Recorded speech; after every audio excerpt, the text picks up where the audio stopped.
welcome back to the Case Manager Show. During the last segment, we talked about the fact that the District of Columbia is among the leaders in providing services for the elderly and people with handicaps so that they can remain in their homes and communities and do what we call age in place. In other words, they can stay right at home and get the care that they need rather than going to nursing homes, which we know are more expensive generally. And we are hoping that our services for our seniors and our people with disabilities do not get cut. During this segment, I'm so pleased to have with me some very special guests during this segment. And two of them are so special because they are my clients. I did the assessments. And beauty before age. My first guest is Miss Annie Ellerby. And Mrs. Ellerby is a Medicaid waiver recipient of home health services. And the next guest is Mr. Freddie Timothy Cotton, who is one of those informal caregivers we talked about in the last segment. And he's going to tell you how his life is caring for his father and how much better his life is now that he has gotten Medicaid home health services.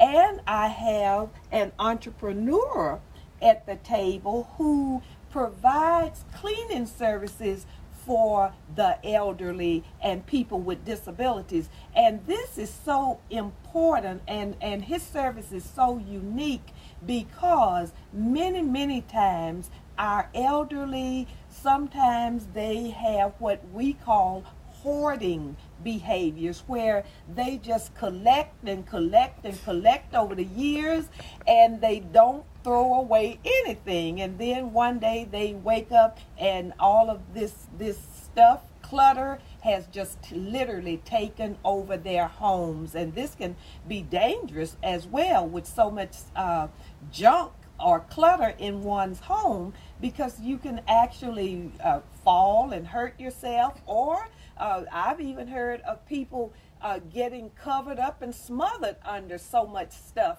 because some people, it literally goes up to the ceiling. So Mr. Hunter is going to talk to us about his services and tell you how he really did help someone who was in their 90s. So first, Miss Ellerby, let's start with you. How long have you been getting home health services now?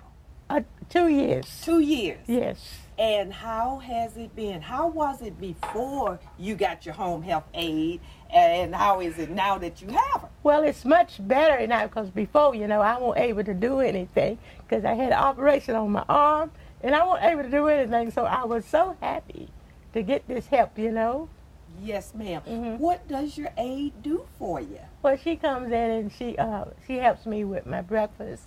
Then she cleans up the kitchen, and then she helps me put my clothes on and stuff like that. And, she goes to the store and gets my groceries, and she gets my medicine.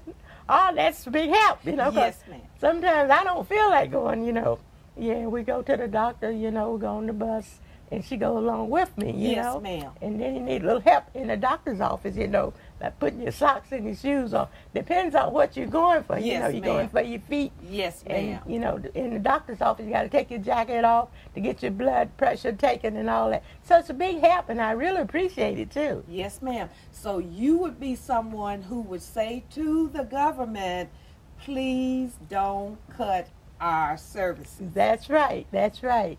Please don't cut our service. Because people need these services. We need this service. We need these services. And when I've been to your home to do recertifications, yes.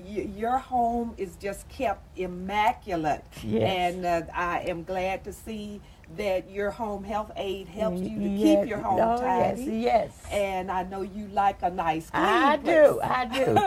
I know how you like your home, and I am just so glad that you are doing so well with your services, and I want to thank you again for coming in today. You're welcome. And on such short notice. We are so glad to have you with us today. Yes.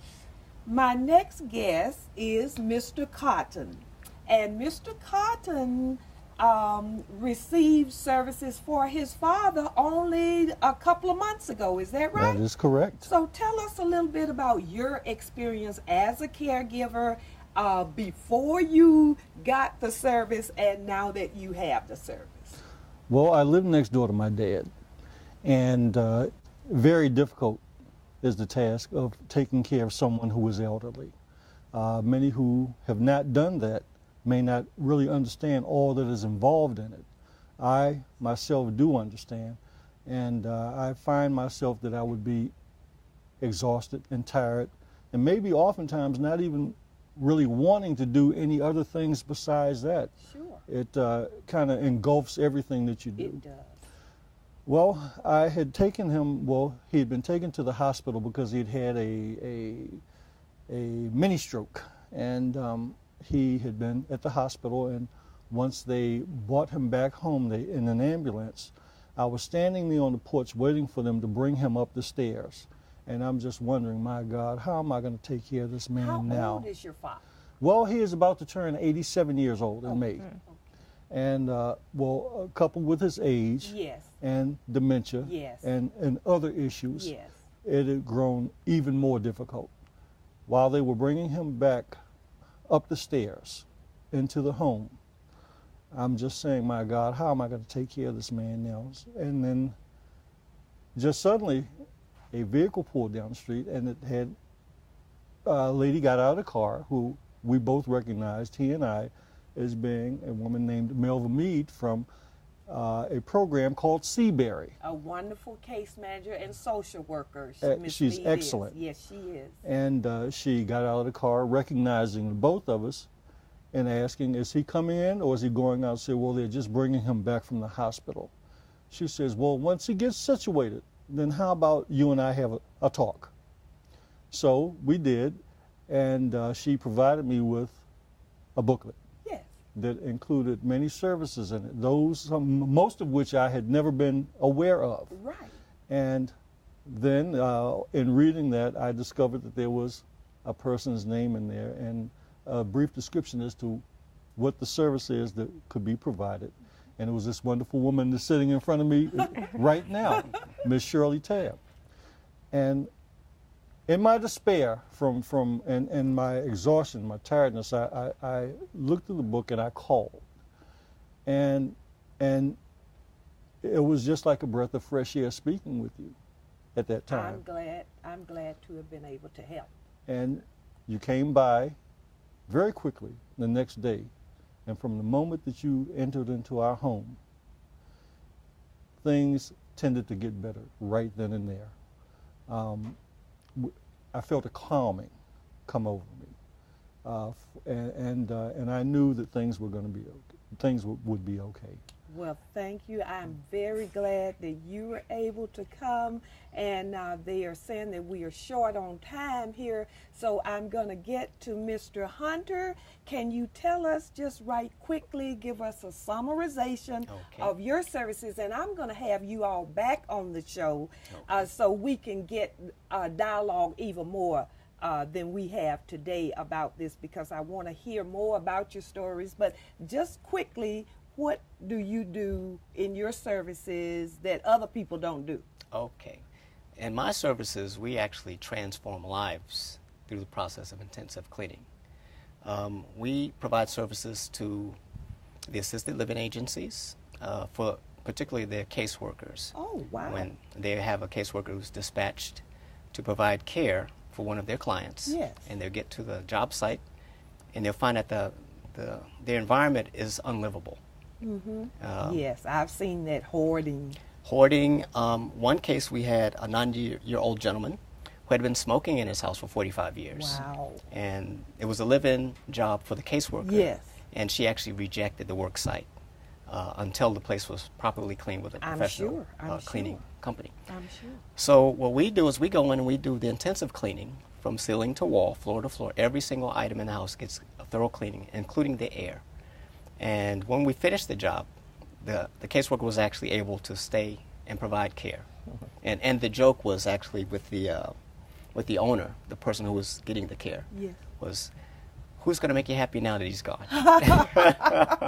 Well, that is awesome. I mean, and that's a very unique skill set in itself, because Yes. And now when you say case manager live-in, you mean a personal care assistant, not the case a manager. personal care assistant. Okay, you're right. Okay, I Right. just wanted to make that distinction, Okay. because case managers generally are people like me who are social workers, or they are nurses, or Right. occupational therapists, and we do the initial assessments, as I did for Miss Ellerby and Mr. Cotton. Right. And we help people to link to community and government resources. So there have been some of my clients I probably would have moved in for a little while too, but I have so many other clients that I can't really afford to do that. But some people do require live-in care. Right. Yeah. And I do have cases where we have hoarders. Yes. We did a case last summer with a lady who was caring for her mother, but she herself was a hoarder. And so she ended up actually cluttering 2 properties. Exactly. And that happens. What about the epidemic that we have here in the district and around the country with bed bugs? Are you ever encountered, do you ever encounter situations with bed bugs? We encounter all types of insects, and we deal with microorganisms as well, from anything from mold to mouse droppings. Wow. Which is also something that's common Yes. amongst a house that has a hoarder. Sure. Often you'll find the mouse droppings in the urine. Yes. So we provide service for the elderly so that they don't catch an infection Exactly. from contact. Well, that's excellent. I'm telling you, I'm just really impressed with that service.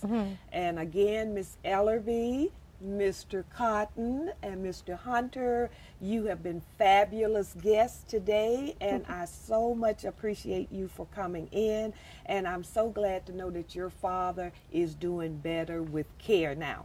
And you know, you indicated that you are a retired police officer, Yes. and that being a caregiver to your father is actually harder than when you were a police officer. Actually, it is. Yeah, it's difficult being a caregiver. Yeah. And my goal for this show is to provide the community with resources so that caregivers and people like Miss Ellerby can get all the help that they need, because you have a right to age in place. We'll see you next time. Thank you.